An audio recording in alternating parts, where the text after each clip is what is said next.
I wasn't supposed to be here. Benefit galas weren't my scene. Never had been. Champagne flutes and forced conversations, designer dresses and networking smiles. All of it felt like theater I'd never learned to perform. But Principal Morrison had cornered me last week with that particular look on her face, the one that said this wasn't optional. "Emma, we need someone from the art department. Our biggest donors are attending. Just show your face. Talk about the program. Make them feel good about writing checks." So here I stood in the grand ballroom of some Manhattan hotel, whose marble floors probably cost more than I'd earn in a decade. My black dress was 6 years old, bought for a college interview I'd bombed spectacularly.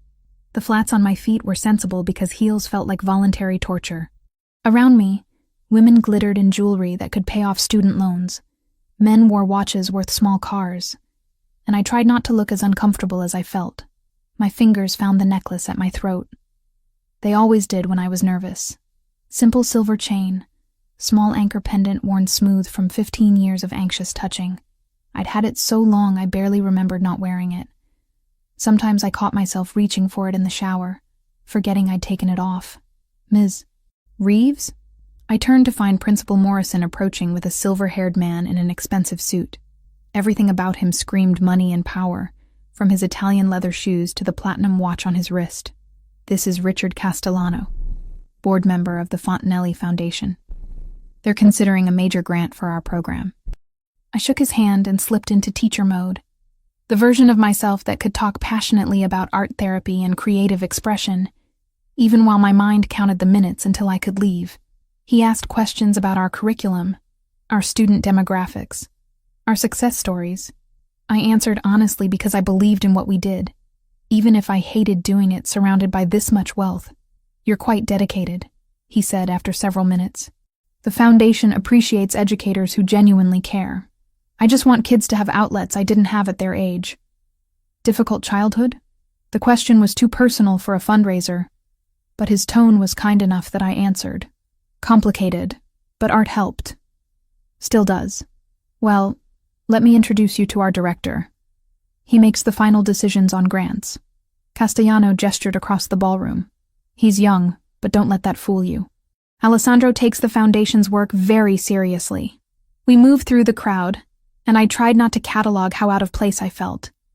Every woman here looked polished, confident, like they'd been born knowing which fork to use at formal dinners. I'd grown up in foster care until the Reeves adopted me at 4, then we'd fled to Boston when I was 10 for reasons my parents never fully explained. Fancy galas hadn't been part of that education. Then I saw him. He stood near the bar, surrounded by men in dark suits who moved like trained guard dogs. But he wasn't like them. He was maybe my age, 25 at most. Black hair styled perfectly, sharp jawline, shoulders that filled out his tuxedo in a way that suggested serious time in a gym or something more violent. Ice blue eyes stared at his phone, scrolling with one hand while the other held a glass of whiskey. Something about him made my chest tighten. Not attraction, though he was objectively attractive. Something deeper, more unsettling. Like my subconscious recognized something my conscious mind couldn't place. Castellano was still talking. "Alessandro oversees our educational initiatives personally. He believes strongly in giving back to communities that need it most." Alessandro. The name felt heavy in my mind, significant in a way I didn't understand. Then he looked up. His eyes found mine across the crowded ballroom and the world tilted. I couldn't breathe, couldn't look away. Those eyes, that exact shade of blue, I'd seen them before. I knew I had. But where? When? His gaze dropped from my face to my throat, to the necklace. Every muscle in his body went rigid. The phone in his hand went dark. The whiskey glass trembled slightly in his grip. For 3 seconds that felt like hours. He just stared at the anchor pendant resting against my collarbone. Then he moved. Not walked. Moved. Like a predator who'd spotted something that belonged to him, cutting through the crowd without seeming to notice the people who stepped hastily out of his way. The men in suits followed, but stopped when he raised one hand in a sharp gesture. I should have run. Every instinct I'd developed from years of surviving foster care screamed at me to turn and leave immediately, but my feet wouldn't cooperate. He stopped directly in front of me. close enough that I had to tilt my head back to meet his eyes. Up close, he was even more intimidating. Taller than I'd realized, at least 6'3", the scent of expensive cologne mixed with something darker, more dangerous. Leather and gunpowder and violence barely contained. Where did you get that necklace? His voice was low, controlled. But underneath, I heard something sharp and desperate. My mouth opened. Nothing came out. Those eyes kept boring into mine, demanding answers I couldn't give. I asked you a question. His hand moved, fingers closing around my wrist. Not painfully, but firm enough that I couldn't easily pull away. Where did you get it? I bought it. The lie came automatically, practiced from 15 years of keeping secrets. At a thrift store, years ago. You're lying. I'm not. Your pulse is racing. His thumb pressed slightly against the inside of my wrist, finding the frantic beating of my heart through thin skin. You're terrified. Why? Because you're grabbing me at a fundraiser. We stared at each other. The noise of the gala faded into background static. There was only him. Only those ice-blue eyes that I knew from somewhere. Only the pressure of his fingers on my wrist and the terrible certainty that this man could destroy me if he wanted to. Mr. Fontanelli? Castellano's voice broke whatever spell had locked us together. Alessandro's fingers loosened but didn't immediately release me. When they finally did, my wrist burned where he'd touched me, like his fingerprints had been branded into my skin. Richard. Alessandro's voice was perfectly controlled now, betraying nothing. You were introducing me to someone? Ms. Emma Reeves. She teaches art at PS 118 in Brooklyn. Brooklyn. The word hit me like a physical blow. Alessandro's eyes sharpened. Brooklyn, he repeated softly. How interesting. Why was that interesting? Why did the name of a borough make his expression shift from controlled fury to something calculating? I'll be in touch, Alessandro said, still looking at me. About the grant. Then he turned and walked away, the men in suits falling into formation around him. I stood there shaking, my wrist still burning, my heart still hammering. Castellano was saying something about funding timelines and application processes. I nodded without hearing. My eyes tracked Alessandro across the ballroom. He stopped near the exit, pulled out his phone, made a call. Even from this distance, I could see the tension in his shoulders.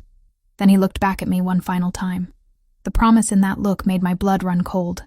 This wasn't over.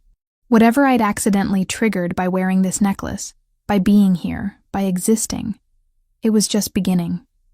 I left the gala 20 minutes later, making excuses to Morrison about not feeling well. Walked 8 blocks before I could breathe normally again. Called a car because the subway felt too exposed, too public. In the back seat, my hand went to the necklace. I should take it off. Should go home and bury it in a drawer, never wear it again. But I couldn't. It was the only thing I had from that night 15 years ago. The only proof that the girl with blue eyes had been real. Had pressed this into my 10-year-old hand and whispered desperately for me to hide it, to never tell. And now her brother had found me. I didn't need to search his name to know that's who he was. The eyes were identical. The same impossible shade of blue I'd seen dimming in a warehouse in Red Hook when I was 10 years old, when I'd watched a girl my age die in a pool of blood and promised her I'd keep her secret. Alessandro Fontanelli. I'd kept that promise for 15 years, but something told me those years of silence had just come to an end. 3 days passed without further contact. 3 days where I jumped every time my phone rang, where I checked over my shoulder constantly, where sleep came in fragmented pieces filled with blue eyes and blood. I tried to tell myself I was overreacting, that Alessandro Fontanelli had been surprised by the necklace but wouldn't actually do anything about it, that I was safe. I was wrong. It started with the feeling of being watched. On my way to school the second morning, I noticed a black sedan parked across from my building. Tinted windows, engine running, no one getting in or out. By the time I left for work, it was gone. I told myself I was being paranoid. That afternoon, the same car appeared half a block from the school. Different location, same vehicle, same sense of eyes tracking my movements. The third day, there were 2 of them, black sedans at both ends of my street when I left for work. Men in suits standing near the subway entrance, not looking at me directly but positioned in a way that felt intentional. One of them had an earpiece visible beneath his collar. I wasn't paranoid. I was being surveilled. By the third night, I'd stopped sleeping properly. Every sound in my building made me freeze. Every footstep in the hallway outside my door sent adrenaline spiking through my system. I'd lived in this studio apartment for 6 months. Ever since coming back to New York after my parents died in Boston. It had felt safe before. Now it felt like a trap. I got home from school around 6, arms full of student artwork that needed grading. Unlocked my door, stepped inside, reached for the light switch. Someone was already sitting in my apartment. The scream died in my throat when I saw who it was. Alessandro Fontanelli sat in my desk chair, perfectly still in the darkness, hands folded in his lap.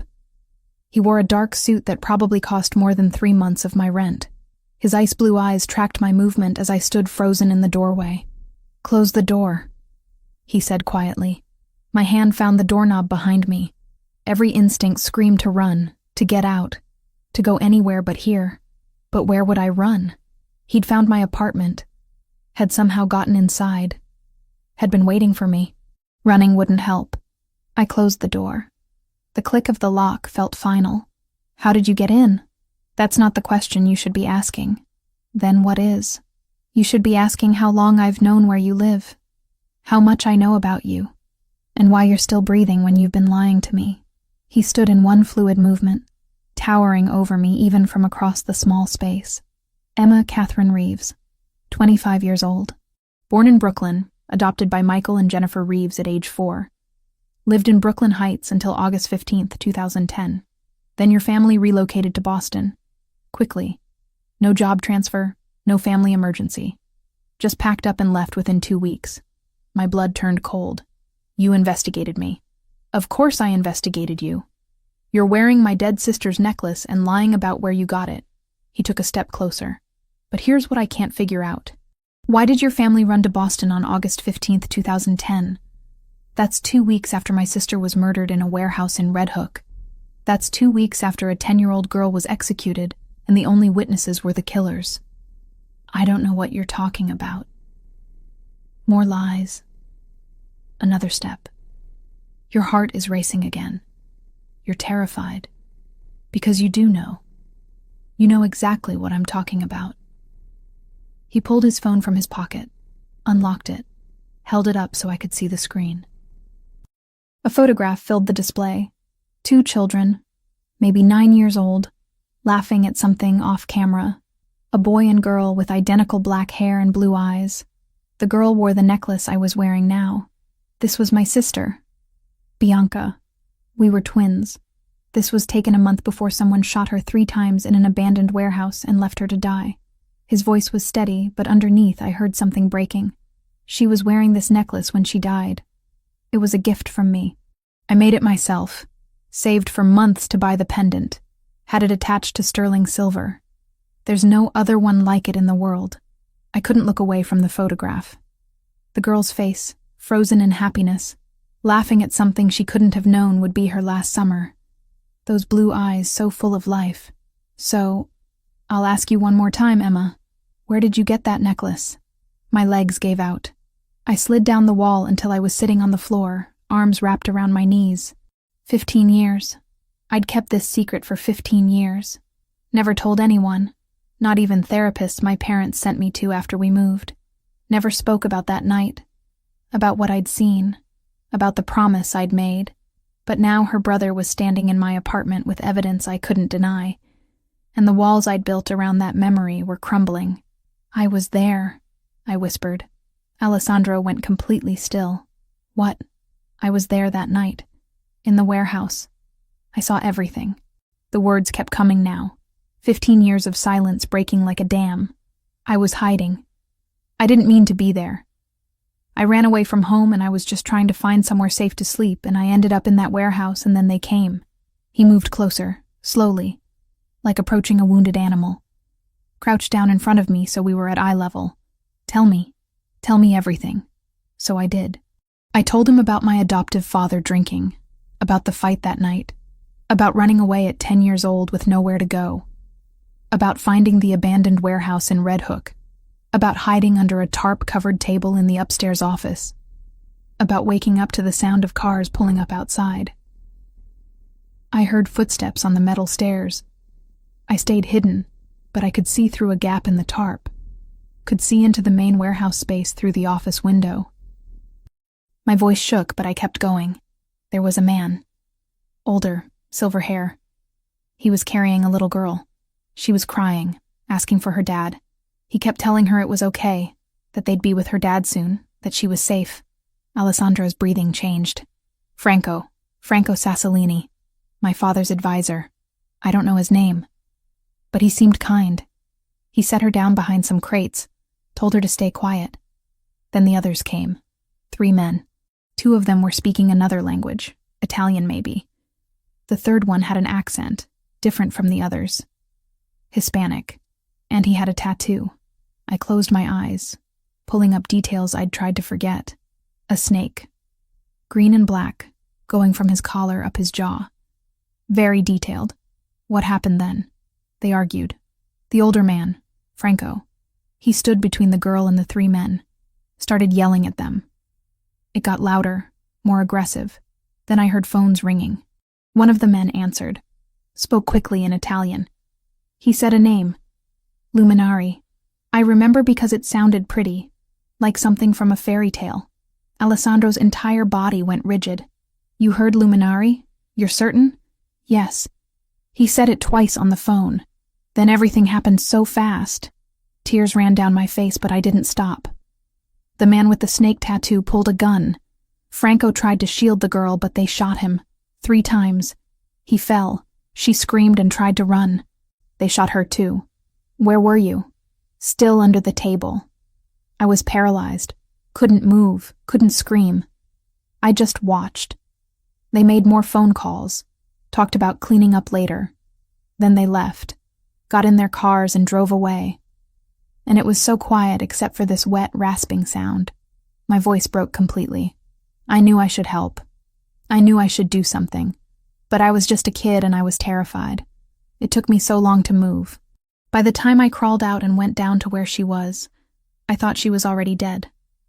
But then her eyes opened. Alessandro reached out, gripped my shoulder.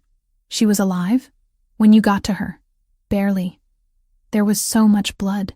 She looked at me and for a second she was scared. Like I might hurt her too. Then she understood I was just another kid. She reached up and took off the necklace with shaking hands, pressed it into my palm and closed my fingers around it. She could barely talk, but she whispered something. She said, "Hide it. Don't tell. Promise." And you promised. I promised. I didn't know what else to do. Then her eyes just stopped seeing me. She was gone. I looked up at Alessandro, at the tears streaming down his face. I'm so sorry. I'm so sorry I couldn't save her. I'm sorry I kept the secret. But I promised her. And I was so scared they'd come back and kill me too if anyone knew I'd been there. He pulled me into his arms without warning, held me while I sobbed against his chest. 15 years of trauma pouring out. When I finally calmed enough to breathe, he pulled back slightly. You were 10 years old, he said roughly. You witnessed a murder and survived. You kept a dying girl's promise for 15 years. You have nothing to apologize for. But if I'd told someone, you'd probably be dead. Whoever killed Bianca would have hunted you down and eliminated the witness. He stood, offered me his hand. Your parents knew, didn't they? That's why they ran to Boston. I let him pull me to my feet. I told them the next day. I didn't want to lie. They saw the news, recognized the location from my description. They were terrified. My dad said if anyone knew I'd witnessed a mafia execution, I'd be killed. We left Brooklyn 2 weeks later. They made me promise never to tell anyone what I'd seen. Until now. Until now. I looked at him, at this dangerous man who'd broken into my apartment and somehow made me feel safer than I had in years. What happens now? His expression hardened. Now I find out who Luminari is, and I make them pay for what they did to my sister. Alessandro didn't leave my apartment that night. Instead, he made a phone call in Italian, speaking rapidly to someone named Luca, while I sat on my bed trying to process that I'd just confessed to witnessing a murder 15 years ago. When he finished, he turned back to me with an expression I couldn't read. I need you to tell me everything again. Every detail you can remember, no matter how small. So I did. We sat on opposite ends of my bed, and I walked him through that night in excruciating detail. The sound of cars arriving, the way Franco had carried Bianca so carefully, the exact words he'd spoken about her father being somewhere safe, the argument between Franco and the three men. Wait, Alessandro interrupted. You said Franco mentioned my father, that they'd be with him soon. What were his exact words? I closed my eyes, reaching back. He said your dad is waiting. We'll be there soon. You're safe now. Something like that. He kept reassuring her. Alessandro pulled out his phone, typed something quickly. My father was alive that night. He wasn't killed until 3 weeks later. The official story was that the Russians killed him in retaliation for the conflict they supposedly started by murdering Bianca.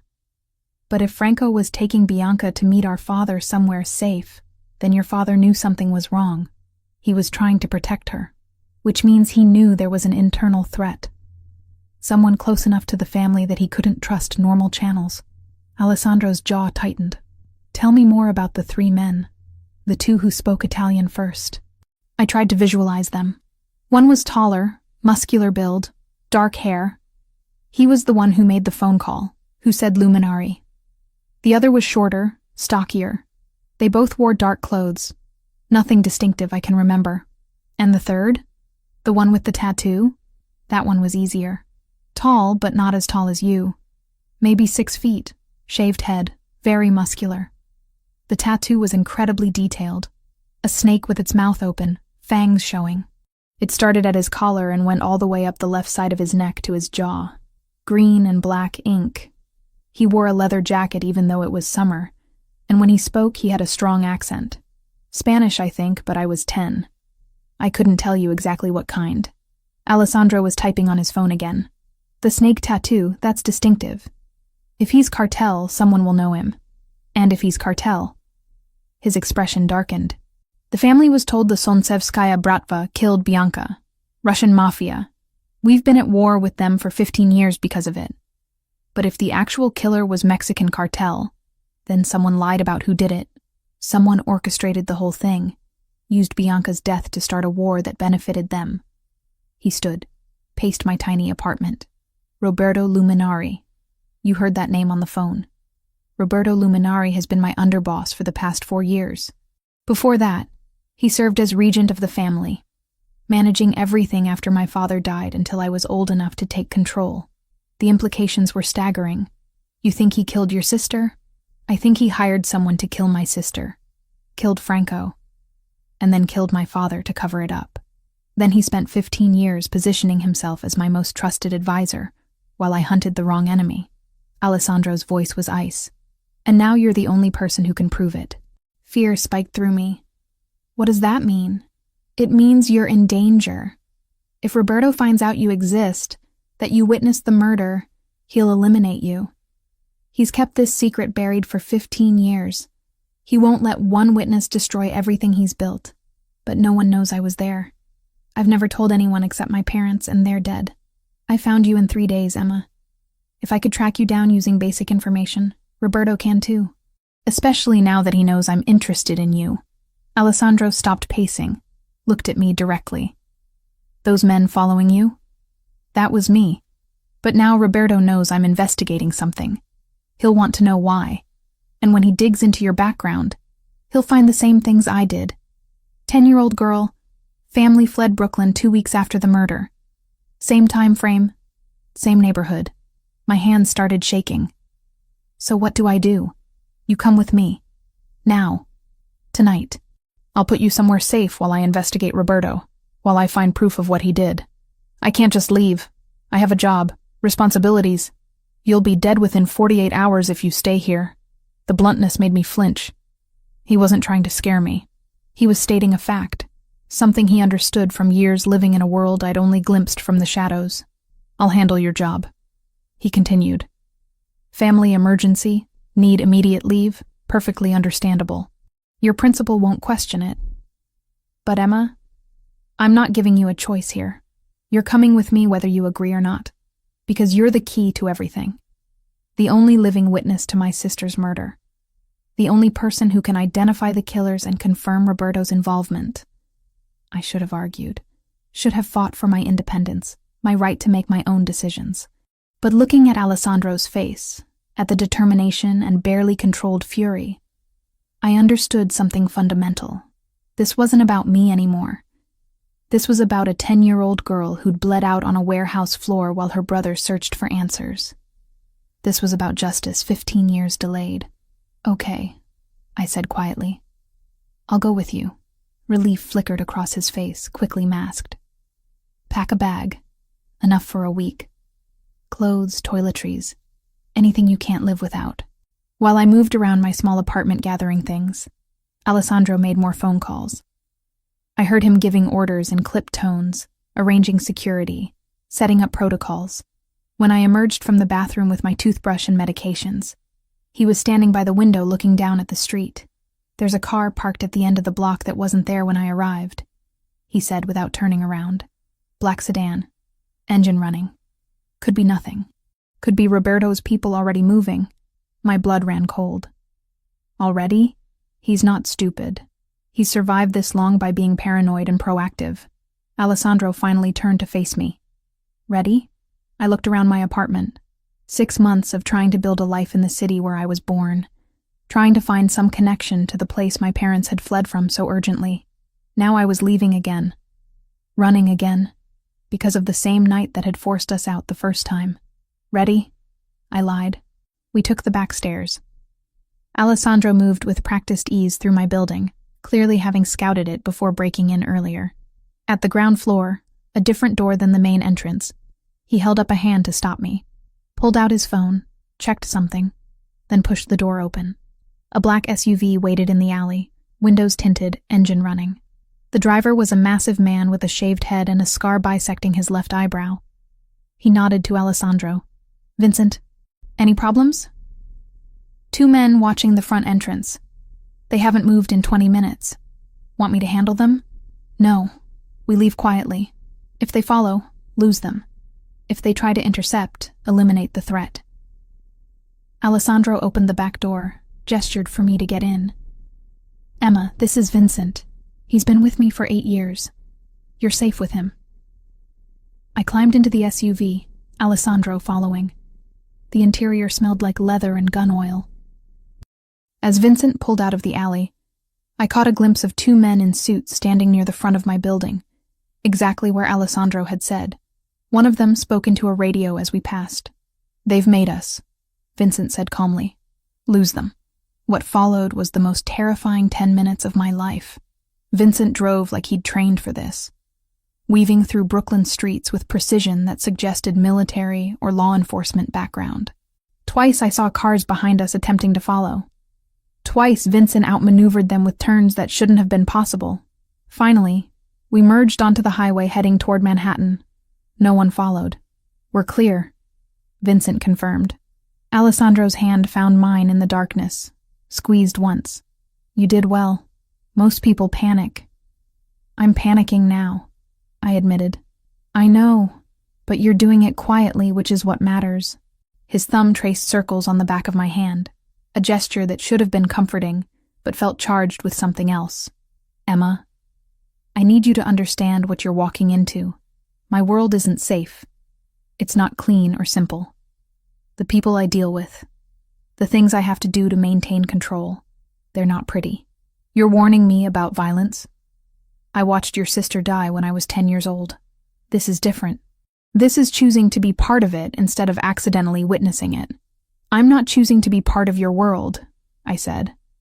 I'm choosing not to die. There's a difference. He almost smiled. Fair enough. We drove the rest of the way in silence. Manhattan rose before us, towers of glass and steel glittering in the night. Vincent navigated to a building in Midtown that screamed wealth, pulling into an underground garage secured by gates and armed guards. Welcome to my home, Alessandro said as we got out. For the foreseeable future, it's yours too. The private elevator took us directly to his penthouse. When the doors opened, I stepped into a space that belonged in architectural magazines. Floor-to-ceiling windows overlooking the city. Furniture that was more art than function. Lighting that seemed to come from everywhere and nowhere. It was beautiful and intimidating, and completely alien to someone who'd spent most of her life in modest apartments and foster care bedrooms. The guest room is this way. Alessandro guided me down a hallway. Private bathroom, everything you should need. If something's missing, tell me and I'll have it delivered. The guest room was bigger than my entire studio apartment. King bed with sheets that looked expensive, a desk, a closet that could fit 3 times the wardrobe I owned. Through another door, a bathroom with marble floors and a shower big enough for 4 people. Get some rest, Alessandro said from the doorway. We'll talk more in the morning about what happens next. Alessandro? He turned back. Thank you. For protecting me. Even though I'm just a stranger who happens to have information you need. His expression softened slightly. You're not just information, Emma. You were there with my sister in her last moments. You kept her promise for 15 years. That means something. To me, that means everything. Then he closed the door, and I was alone in a room that cost more than I'd earn in 5 years, processing the reality that my life had just completely disintegrated because of a necklace I'd worn every day without thinking. I should have been terrified. I was terrified, but underneath the fear was something else, something that felt almost like relief. For 15 years I'd carried this secret, this weight. Now someone finally knew. Someone who understood what it meant, who could finally give Bianca the justice she'd deserved. Whatever came next, at least I wasn't carrying it alone anymore. I woke to sunlight streaming through floor-to-ceiling windows, disoriented for a moment about where I was. Then memory crashed back. Alessandro. The penthouse. Running from men who wanted me dead because I'd witnessed a murder 15 years ago. I checked my phone. 7:30 in the morning. 14 missed calls from Principal Morrison, and 3 texts asking where I was. My stomach twisted with guilt. But what could I say? Sorry, can't come in, hiding from the mafia. When I finally worked up the nerve to leave the guest room, I found Alessandro in the kitchen area. He'd changed from last night's suit into dark jeans and a gray Henley that emphasized his build. Coffee mug in hand, phone pressed to his ear, speaking rapid Italian to someone. When he saw me, he ended the call. Morning. There's coffee and I had breakfast delivered. Help yourself. The kitchen island was loaded with pastries, fruit, bagels, cream cheese, enough food for 6 people. My stomach rumbled despite the anxiety. I need to call my principal, I said, pouring coffee. She's worried. Already handled. Luca called this morning, told her you had a family emergency and needed immediate leave. She approved 2 weeks. Luca, my second in command. He's been with me since I took control of the family 4 years ago. Alessandro watched me doctor my coffee with cream and sugar. How'd you sleep? Barely. You? Same. I've been working on identifying your snake tattoo friend since 4 this morning. He pulled out a tablet, swiped to an image. Is this him? I looked at the photo. A man with a shaved head and neck tattoo, exactly as I remembered. The snake's fangs visible even in the grainy surveillance shot. My breath caught. That's him. That's the man who shot Bianca and Franco. Alessandro's expression went cold and satisfied simultaneously. His name is Javier Castillo, freelance sicario who works primarily for the Cartel de Sinaloa, based in Tijuana but travels for high-value contracts. He's wanted in 3 countries for murder, trafficking, and weapons charges. How did you find him so fast? I have contacts who specialize in this kind of information. Description of a distinctive tattoo combined with cartel connections. Timeline from 2010, it was enough. He swiped to another image, this one a dossier with details in Spanish and English. According to my sources, Castillo did several jobs in New York between 2009 and 2011, then nothing in this region for over a decade. Because Roberto didn't need him anymore, I said quietly. Once Bianca and your father were dead, the job was done. Exactly. Alessandro set the tablet down. But this gives us proof. A cartel sicario killed my sister, not Russian mafia. Which means someone hired him and lied about who was responsible. Which means Roberto orchestrated everything. I forced myself to eat a bagel, needing something in my stomach. What was Franco doing that night? Why was he taking Bianca somewhere? That's what I've been trying to piece together. Franco Sassolini was my father's most trusted advisor. They'd known each other for 30 years. If my father sent Bianca away with Franco, it was because he'd identified a serious internal threat. Alessandro pulled up another document on the tablet. I had Luca pull council records from July and August 2010. There was a meeting scheduled for August 3rd, 2 days after Bianca died. The agenda item was listed as disciplinary review for unauthorized external contracts. Someone was doing business they weren't supposed to. My father was planning to bring formal charges against someone in the family. Someone high-ranking enough that it required council approval for punishment. He met my eyes. Roberto was underboss even then, my father's second in command. If my father discovered Roberto had been conducting unauthorized business with cartels, dealing behind his back, skimming profits, your father would have stripped him of power and probably had him killed, at minimum. More likely, he would have been executed as an example.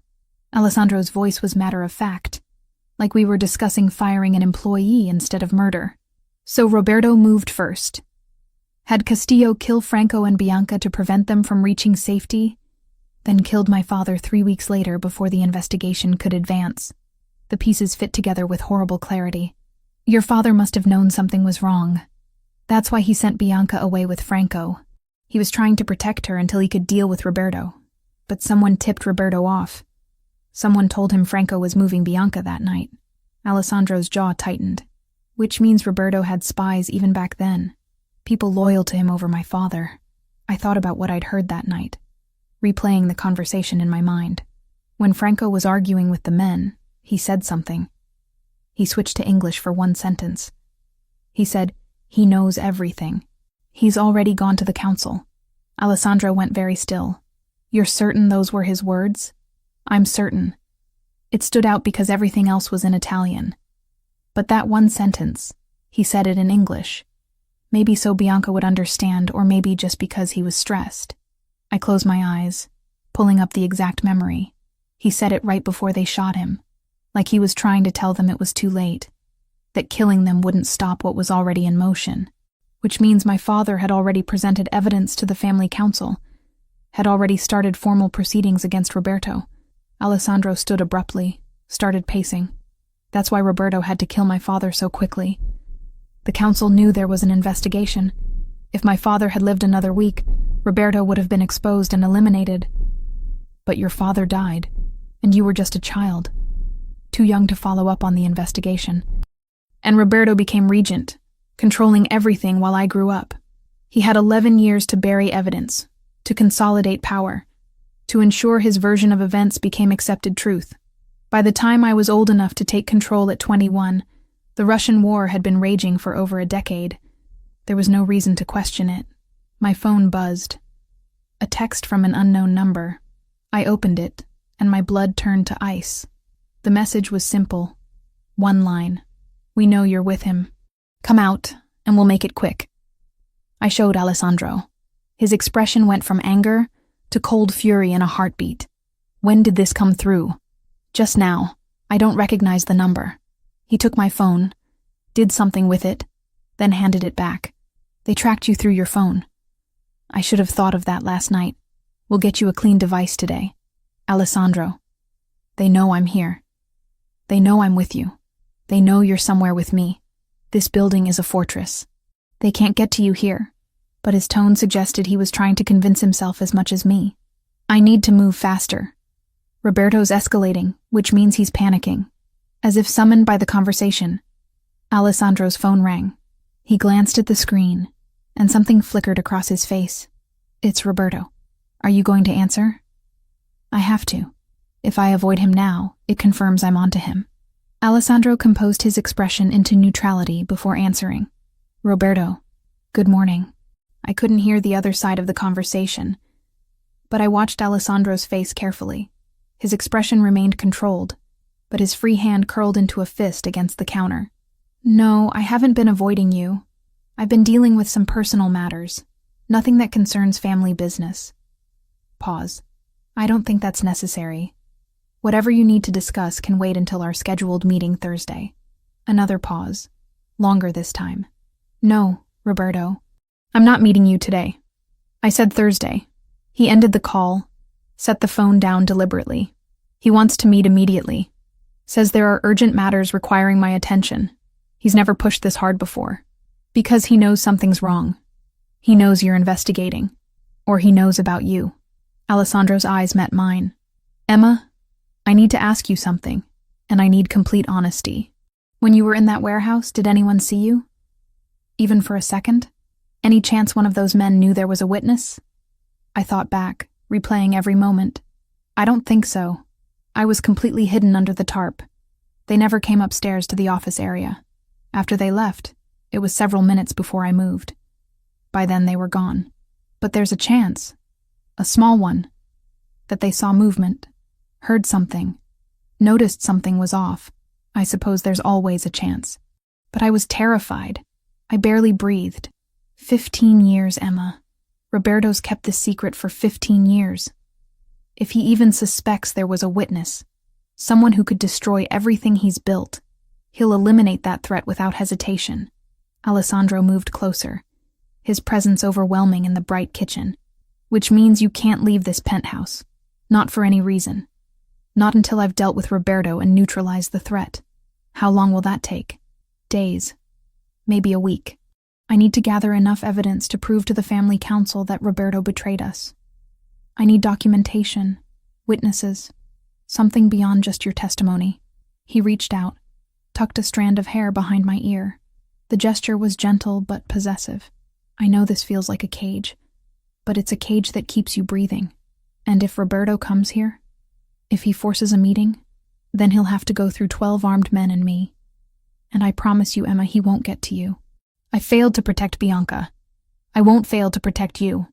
The intensity in his voice made something in my chest tighten. This wasn't just about finding his sister's killer anymore. Somewhere in the past 24 hours, I'd become something more than a witness to him, something personal. Outside the windows, the city sprawled beneath us.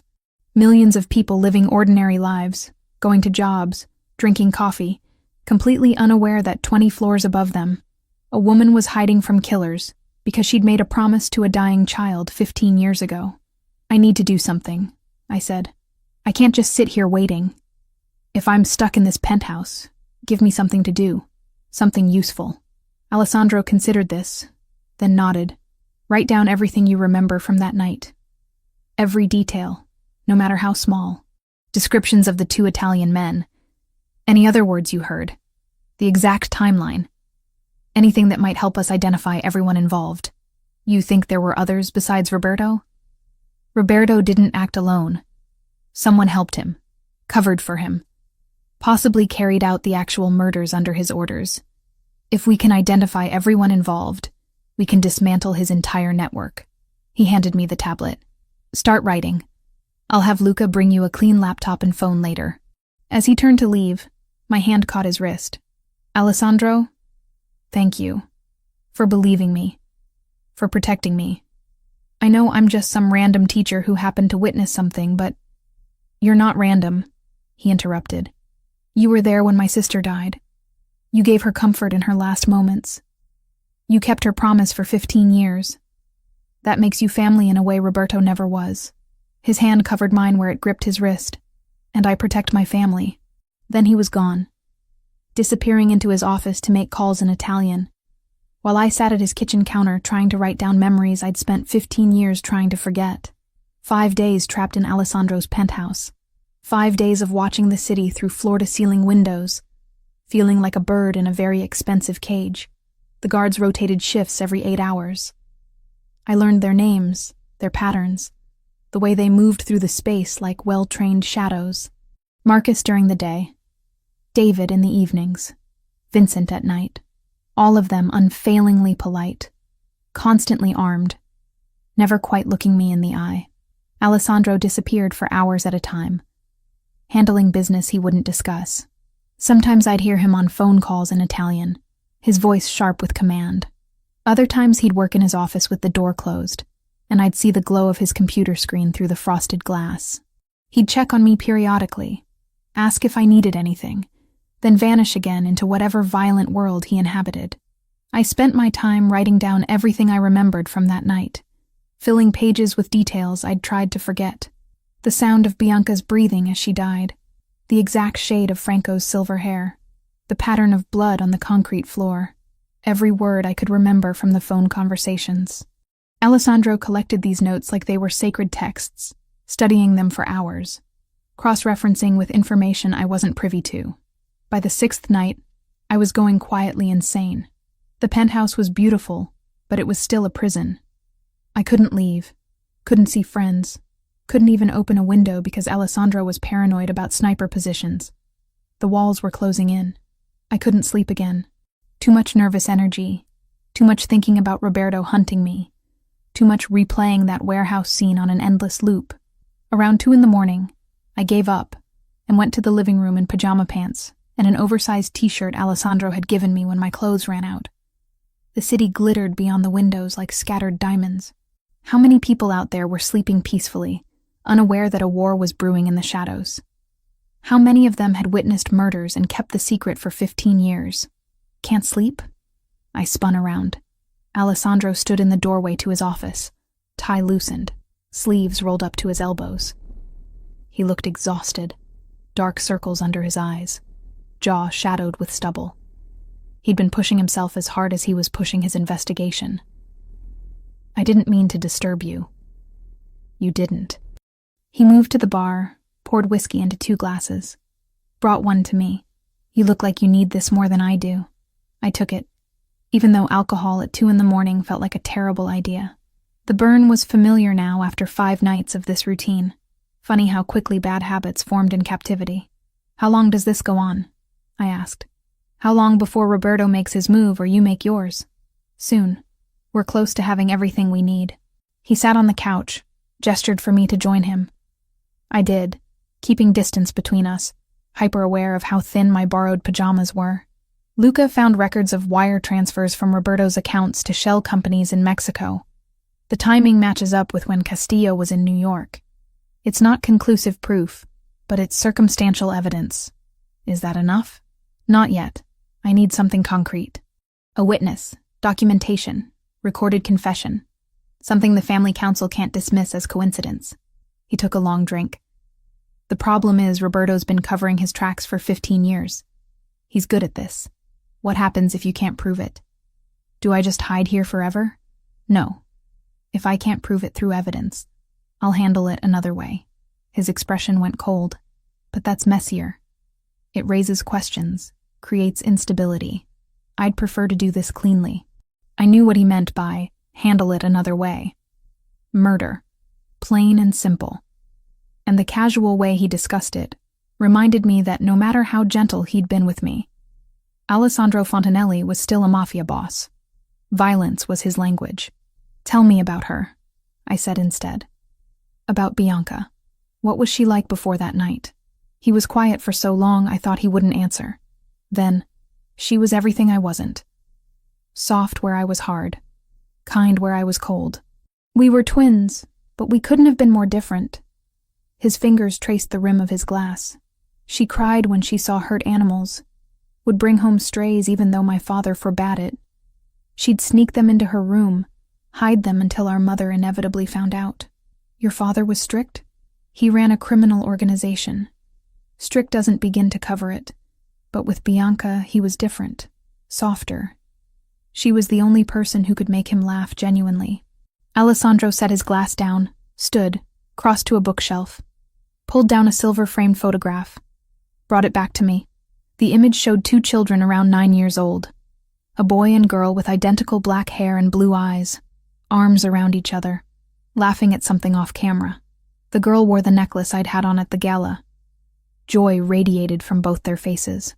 That was taken at our birthday party, a month before she died. She'd just beaten me at chess for the first time. Wouldn't stop gloating about it for weeks. His voice roughened. I was supposed to protect her. We had this thing, this twin connection everyone talks about. I could always tell when she was upset or scared. But that night, I didn't feel anything. Didn't know she was in danger until it was too late. You were 10 years old. You couldn't have known. I should have. I should have felt something was wrong. He took the photo back, stared at it. After she died, that connection just went silent. Like part of me died with her. I spent years trying to feel it again, trying to find some sense of her still existing somewhere. But there was nothing. Just absence. I moved closer without thinking. Driven by impulse I didn't fully understand. She made me promise to survive. Those were practically her last words.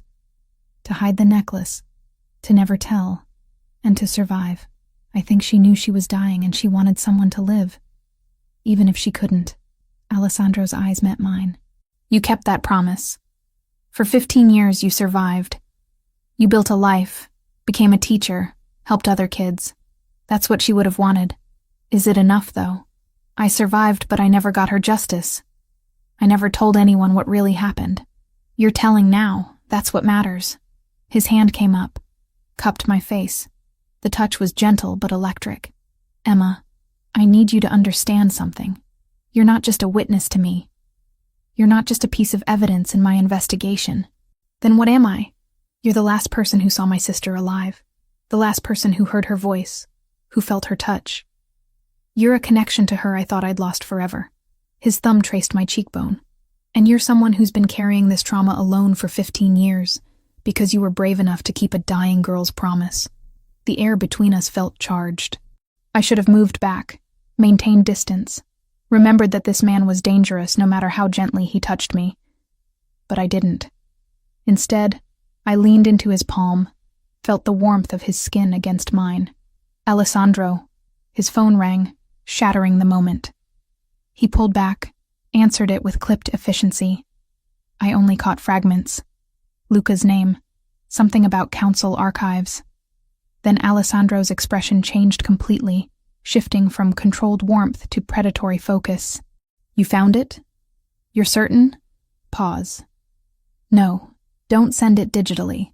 Bring the physical documents here. Now. He ended the call, looked at me with something like triumph. Luca found what my father presented to the family council in July 2010. Formal accusations against Roberto with documented evidence of unauthorized cartel dealings, skimming operations, and betrayal of family interests. That's what you needed. Proof. It's what I need to show the council that my father already proved Roberto was a traitor 15 years ago. Combined with your testimony about hearing Roberto's name at the murder scene, about the cartel sicario, about Franco's words, it's enough. His hands gripped my shoulders. Emma, this is almost over. Once I present this to the council, Roberto's finished. But he won't go quietly. He'll fight back. Let him. I'm ready. Alessandro's expression went cold in a way that reminded me exactly who and what he was. He killed my sister. He killed Franco. He killed my father. He's terrorized you and tried to have you murdered. I'm going to end him. And I'm going to do it in a way that destroys everything he's built. Before I could respond, before I could process the violence in his voice, his office intercom buzzed. A voice I recognized as Vincent's came through. Tense and urgent. Boss, we've got a situation. Roberto just arrived in the lobby with 6 men. He's demanding to see you. Says it's family emergency, can't wait. Alessandro's jaw tightened. How did he get past building security? He's got authorization codes. Old ones from when he used to visit regularly. Security let him through before we could intervene. Lock down the floor. No one comes up without my explicit order. I don't care if he's got codes. I don't care if he claims emergency. He doesn't get access to this penthouse. Understood. But boss, he's making threats. Says if you don't meet with him, he'll take it as declaration of war. Alessandro looked at me, something dangerous and protective flashing in his eyes. Go to your room. Lock the door. If you hear gunfire, get in the bathroom and stay low. Understand? You're going to meet with him? Here? Now? I don't have a choice. If I refuse, it confirms everything he suspects. I have to face him.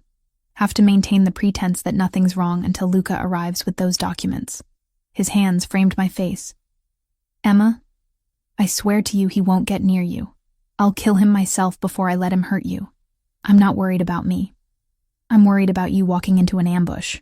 This is my world. This is what I do. He pressed a kiss to my forehead, quick and fierce. Now go. Lock the door. Don't come out until I tell you it's safe. I wanted to argue. Wanted to tell him this was insane. That meeting with Roberto while tensions were this high was suicide. But the look in his eyes stopped me. This wasn't just about strategy or safety. This was about facing the man who'd destroyed his family. This was personal. So I went to my room like he ordered, locked the door, stood with my ear pressed against the wood, listening to the sounds of the penthouse, footsteps, voices too muted to make out words, the elevator chiming, and waited for the gunfire I was certain would come. I couldn't stay in the room like Alessandro ordered. Call it stupidity or survival instinct. But I needed to know what was happening. If gunfire started, if something went wrong, I wasn't going to die trapped in a bedroom without knowing why. I crept to the door, unlocked it as quietly as possible, eased it open just enough to slip through. The hallway leading from the guest wing to the main living area was dimly lit. I could hear voices now, clearer. Alessandro's controlled baritone and another voice, older, smoother. You've been avoiding me, Alessandro. That's not like you. I've been busy, Roberto. Handling personal matters that involve hiding school teachers in your penthouse. That kind of personal. My blood turned cold. He knew. Of course he knew. I moved closer, keeping to the shadows, until I could see into the living room. Roberto Luminari stood near the windows, hands clasped behind his back like a professor delivering a lecture. He looked nothing like I'd imagined. Silver hair perfectly styled, expensive suit, wire-rimmed glasses that gave him an intellectual air. He could have been anyone's grandfather, not a man who'd murdered children. 6 men stood behind him in a loose semicircle. All of them had the look of professionals, hands near concealed weapons, eyes constantly scanning. Alessandro's guards were positioned strategically around the room. At least 8 that I could see, probably more hidden. The tension was explosive. I don't know what you're talking about, Alessandro said evenly. Don't insult my intelligence. You disappeared a woman from her apartment 6 days ago.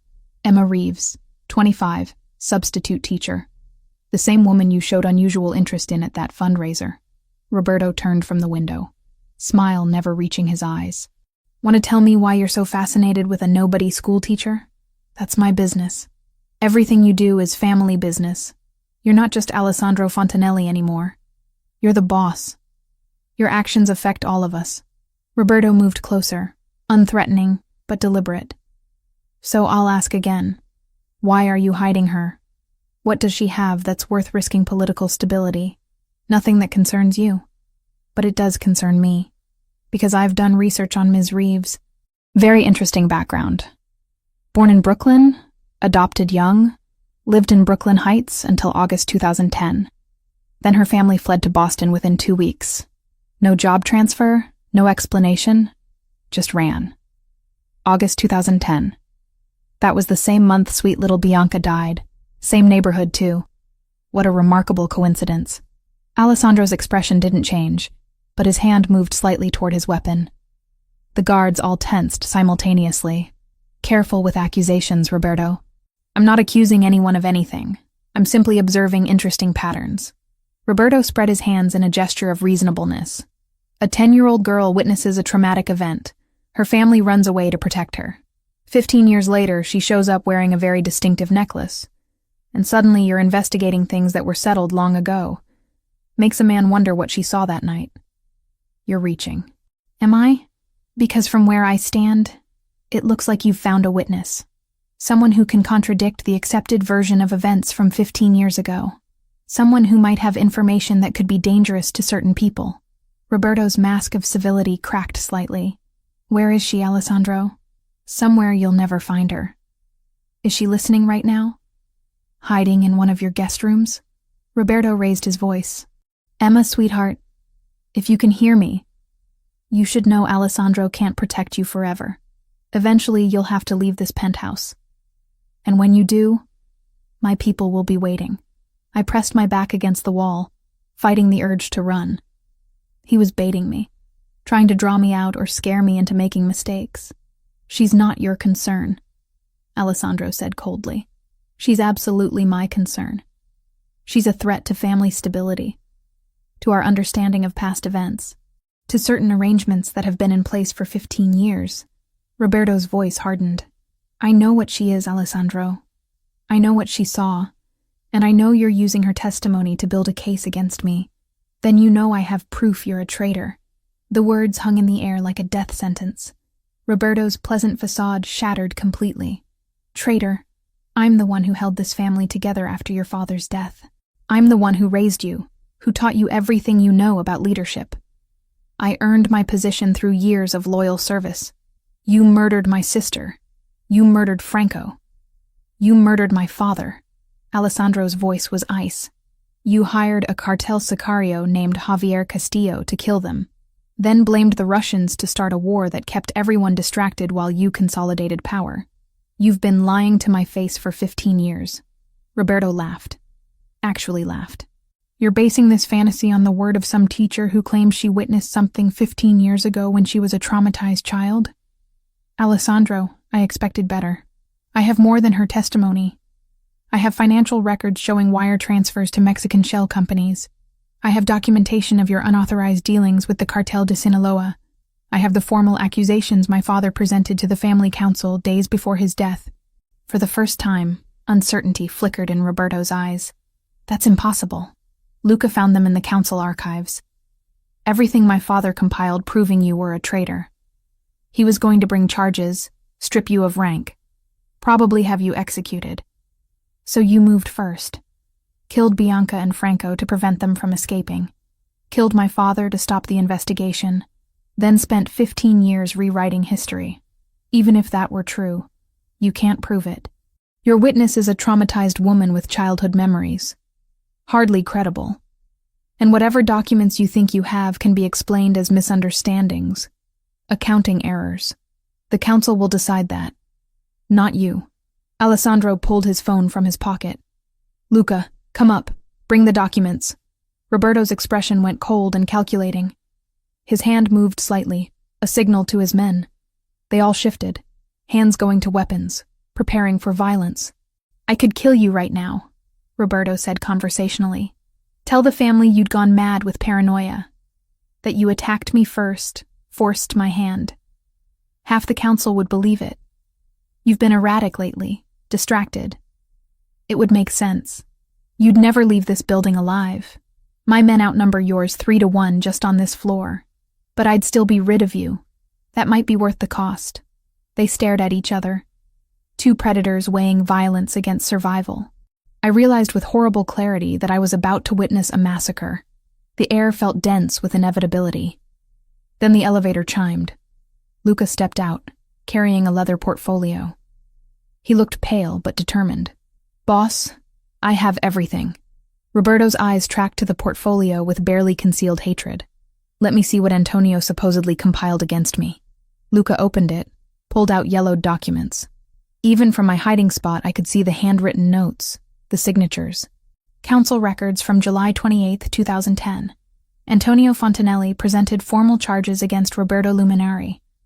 Unauthorized business with foreign cartels, skimming family profits, conducting operations without council approval. 3 council members witnessed and signed. Antonio planned to bring it to vote on August 3rd, 2 days after Bianca died. Alessandro said softly, "Funny timing." Roberto's face was stone. "This proves nothing. It proves my father knew you were a traitor. It proves he was moving against you. It proves you had motive to kill him and anyone who might support his accusations." Alessandro took the documents from Luca. "Combined with Emma's testimony about hearing your name at the murder scene, about the cartel sicario, about Franco's words, it's enough. The council will vote to strip your rank and authorize execution. The council won't believe the word of some frightened teacher over 15 years of loyal service. They'll believe her when she describes Javier Castillo in perfect detail, when she tells them about the snake tattoo, about the Spanish accent, about you being named specifically by the killers. They'll believe her when they cross-reference her testimony with these documents and realize everything lines up perfectly." Roberto's pleasant mask vanished entirely, replaced by cold fury. "You self-righteous little bastard. You think you're better than me? I built this empire while you were playing with toys. I made the hard decisions your father was too weak to make. I gave you a throne to inherit. You murdered my 10-year-old sister. There's no justification for that. She was collateral damage. Franco was taking her away before I could explain myself to your father. I needed time to negotiate. to make him understand my methods. But Franco panicked, and the situation escalated. Roberto's voice turned bitter. Your father was obsolete, too soft, too bound by outdated traditions. The family needed strength. I provided it. The confession hung in the air. I covered my mouth to keep from gasping. Alessandro moved with sudden violence. His fist connected with Roberto's jaw, sending the older man staggering. Roberto's guards reached for weapons, but found themselves staring down 24 red laser sights from Alessandro's men, positioned throughout the penthouse. Lower your weapons, Alessandro commanded, or you all die where you stand. Slowly, reluctantly, Roberto's men complied. Alessandro hauled Roberto up by his collar, slammed him against the window hard enough I heard it crack. You killed my sister. You killed Franco, who was loyal to my father for 30 years. You killed my father and made me call you mentor for 15 years while you lied to my face about everything. Alessandro's voice was deadly quiet. You destroyed my family. And for what? Power? Money? Pride? Roberto spat blood. For survival. For the future of this organization. Your father would have run us into the ground with his sentimentality. He would have led with honor, something you know nothing about. Alessandro pulled his gun, pressed it against Roberto's temple. The older man's eyes widened with genuine fear for the first time. Wait. Alessandro. Wait. We can negotiate this. I have information, resources, connections that could benefit you. I don't negotiate with child killers.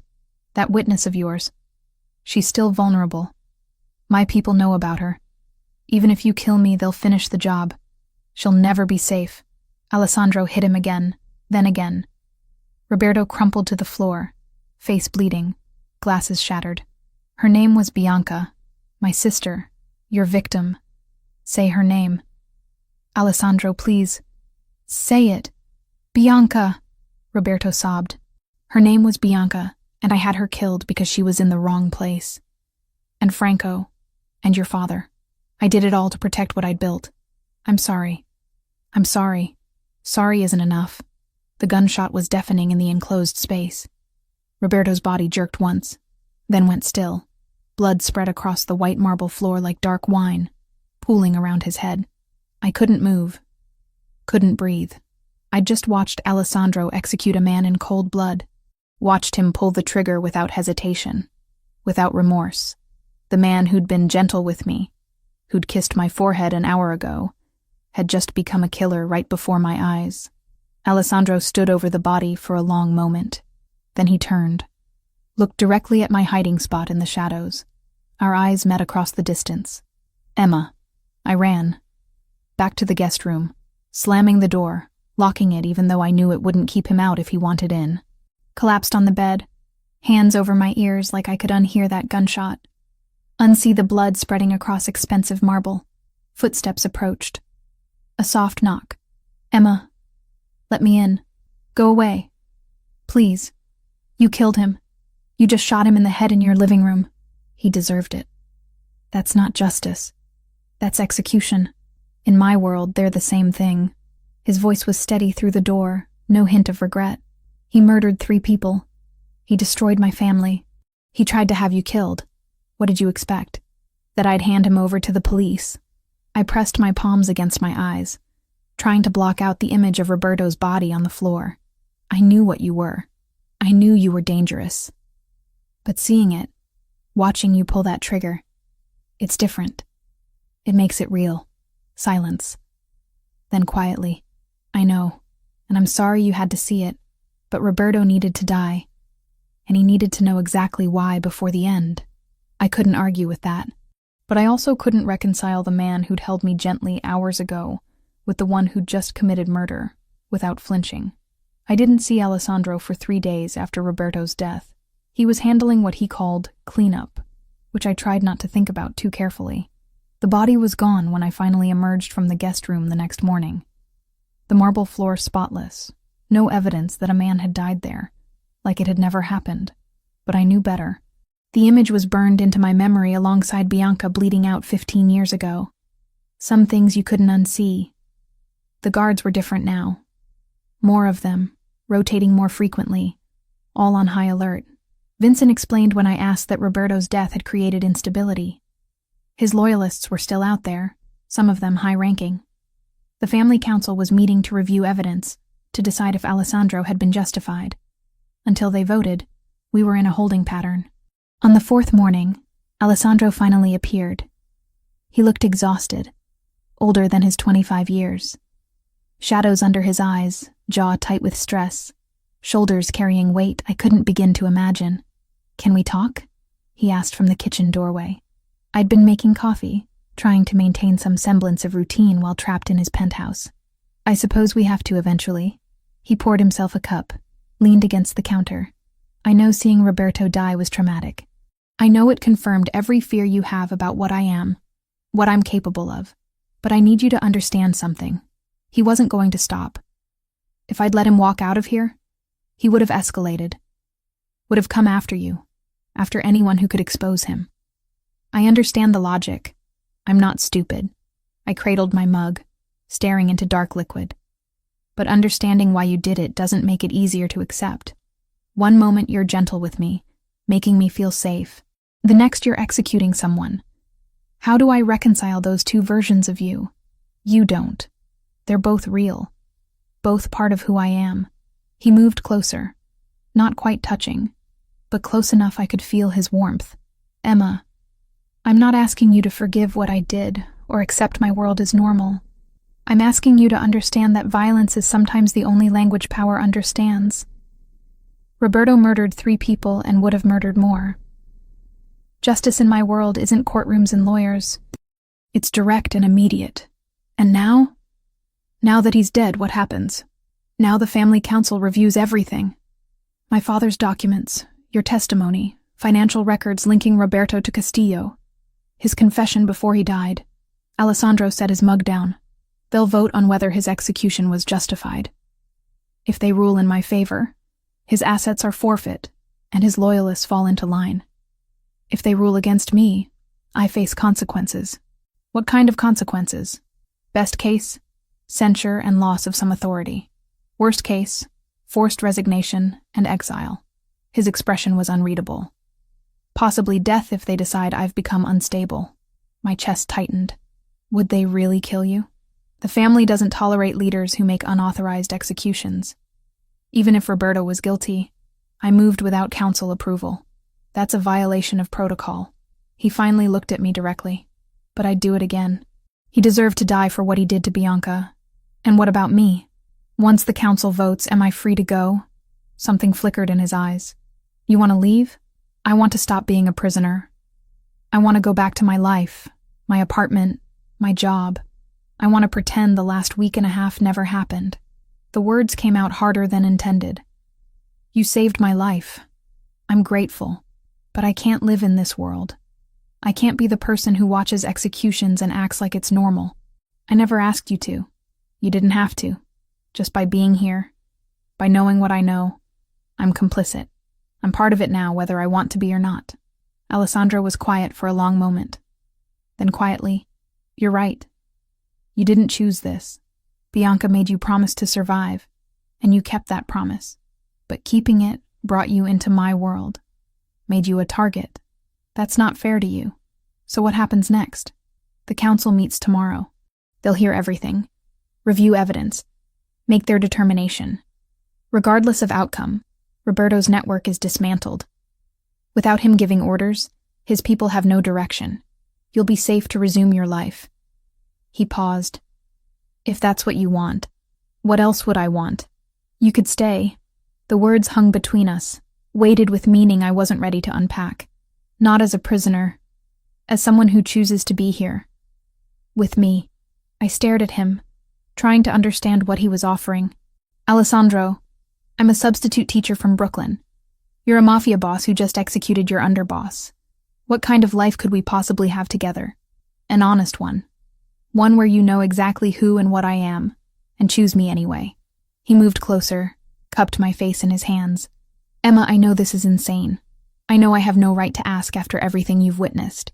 But these past days with you, they've been the first time since Bianca died that I've felt something other than anger and emptiness. You barely know me. I know you kept a promise to a dying child for 15 years. I know you're brave enough to face trauma head-on instead of running from it. I know being near you makes me feel human in a way I'd forgotten was possible. His thumb traced my cheekbone. I know I'm falling in love with you, and that terrifies me more than any war or council vote ever could. The confession made my breath catch. Part of me wanted to lean into those words, to believe we could somehow make this work. But reality was harsh and unforgiving. I can't, I whispered. I can't be with someone who solves problems with violence, who kills people without hesitation. That's not who I am. Pain flickered in his eyes, but he nodded. I understand. After the council votes, I'll have Vincent take you home. You'll have security stationed discreetly nearby for a few weeks, just to ensure no residual threats. After that, you're free to live however you want. And you? I'll go back to being Alessandro Fontanelli, boss of a criminal empire, living a life you want no part of. He let his hands drop. But I'll never forget that you were there with my sister when she died, that you gave her comfort in her last moments. That matters, Emma. Even if nothing else between us does. He turned to leave, but I caught his wrist. Alessandro, wait. I need you to know something. These feelings, whatever this is between us, it's not one-sided.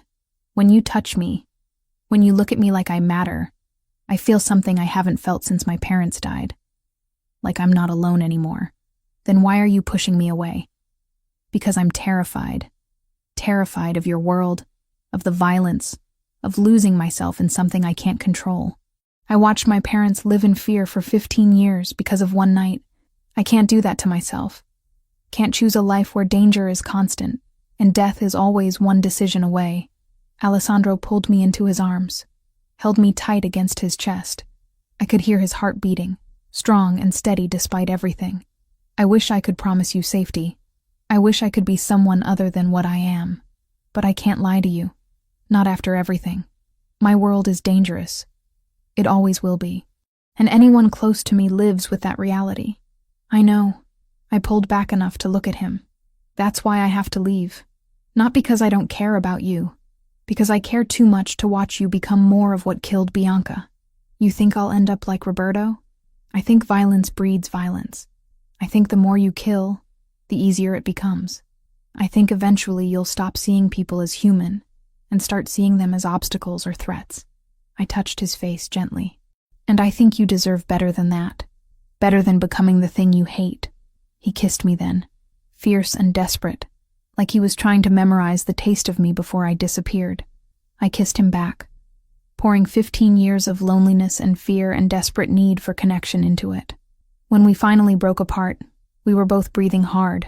If circumstances were different, he said roughly.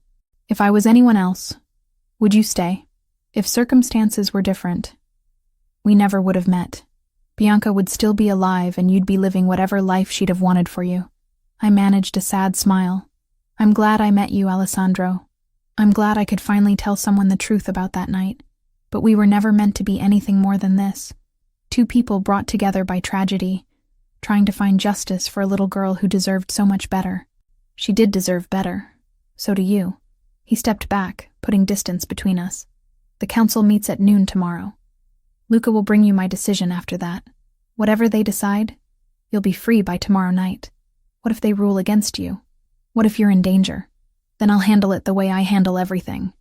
With violence and strategy and whatever it takes to survive. His expression hardened back into the cold mask I recognized from our first meeting. But you don't need to worry about that. By tomorrow night, you'll be back in your apartment. Back to your life. This will all be a strange 2 weeks you'll eventually convince yourself was some kind of fever dream. Will you be okay? After I leave? I've been alone since Bianca died. Another decade or two won't make much difference. He moved toward his office, then paused. Emma, thank you for keeping her promise. For surviving. For giving me closure I thought I'd never have. That means everything. Then he was gone. Door closing behind him with quiet finality. I stood in the kitchen of his expensive penthouse, coffee going cold in my hands, wondering how I'd managed to fall for someone whose world I couldn't possibly inhabit. Tomorrow the council would vote. Tomorrow I'd be free. Tomorrow I could go back to teaching art to fourth graders and pretending the past 2 weeks hadn't happened. So why did freedom feel like the worst kind of prison? Vincent drove me back to my apartment 2 weeks after I'd left it. 2 weeks that felt like a lifetime. Alessandro hadn't said goodbye. He'd been gone when Vincent knocked on the guest room door that morning, already at the council meeting that would determine his fate. Luca had delivered the news an hour later. The council ruled in Alessandro's favor. Roberto's betrayal was confirmed through overwhelming evidence. My testimony, combined with Antonio Fontanelli's documents and Roberto's recorded confession, left no room for doubt. Alessandro's execution was deemed justified. His position was secure. And I was free to go. My apartment looked exactly as I'd left it. Student artwork still on the walls, art supplies scattered across the desk, coffee mug in the sink from that last morning before everything changed. Like the world had frozen while I'd been gone. "We'll have someone posted nearby for the next few weeks," Vincent said, setting my bag inside. "You won't see them, but they'll be watching, just in case any of Roberto's people get ideas. Thank you. Boss wanted me to give you this." He handed me a phone, new and clean. "Your old one was compromised. This one's secure. His number's already programmed in if you ever need anything." After Vincent left, I stood in the center of my tiny studio and tried to feel relieved. I was home. I was safe. Roberto was dead. His network dismantled. The threat was gone. I could go back to teaching. Back to my ordinary life. So why did everything feel hollow? I returned to work the next day. Principal Morrison welcomed me back with sympathy about my supposed family emergency. My students had made welcome back cards. Their messy handwriting and enthusiastic crayon drawings exactly the kind of pure joy I'd needed. For 8 hours, I pretended everything was normal. But at night, alone in my apartment, I couldn't stop thinking about Alessandro, wondering if he was okay, if the council's ruling had really resolved everything, if he was sleeping, or if he lay awake like me, replaying those last conversations. 3 days passed, then a week. My phone stayed silent. The number Vincent had programmed remained untouched. Alessandro had meant what he said. He'd let me go, given me the freedom I'd asked for. I should have been grateful. Instead, I felt like I'd lost something irreplaceable. On the 8th day, I made a decision. Probably a stupid one, definitely a dangerous one. But I couldn't keep living with this weight, this sense of unfinished business. I called the number Vincent had saved. It rang twice before Alessandro answered. Emma. Just my name, but the way he said it made my breath catch. Like he'd been waiting for this call, hoping for it despite everything. "I need to ask you something," I said. "And I need you to be completely honest. Always. Are you okay? Really okay? The council ruling, your position, all of it?" Silence for a moment. Then, the council restored full confidence. Roberto's remaining loyalists either fell in line or were removed. The Russians accepted our explanation about the 15-year misunderstanding. We're negotiating reparations and new territorial agreements. Everything's stable. That's not what I asked. I know. His voice roughened. I'm functional. I'm leading the family, making decisions, handling business. But am I okay? No. I haven't been okay since Bianca died. And letting you walk away didn't help. You didn't let me walk away. I chose to leave, because I couldn't give you what you needed. Safety, normalcy, a life without violence. You were right to go. What if I was wrong? The words came out before I could stop them. What if leaving was the coward's choice? What if I ran because I was scared of how much I felt instead of scared of who you are? Emma, don't do this to yourself. You made the right call. Did I? Because I've spent the last week teaching art to 9-year-olds and feeling like I'm sleepwalking through someone else's life. Everything that mattered, everything that felt real, happened in those 2 weeks with you. And I threw it away because I was terrified. You were terrified for good reason. My world almost got you killed.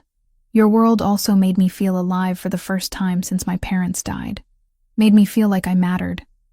Like my survival for the past 15 years meant something. I paced my small apartment. Phone pressed to my ear.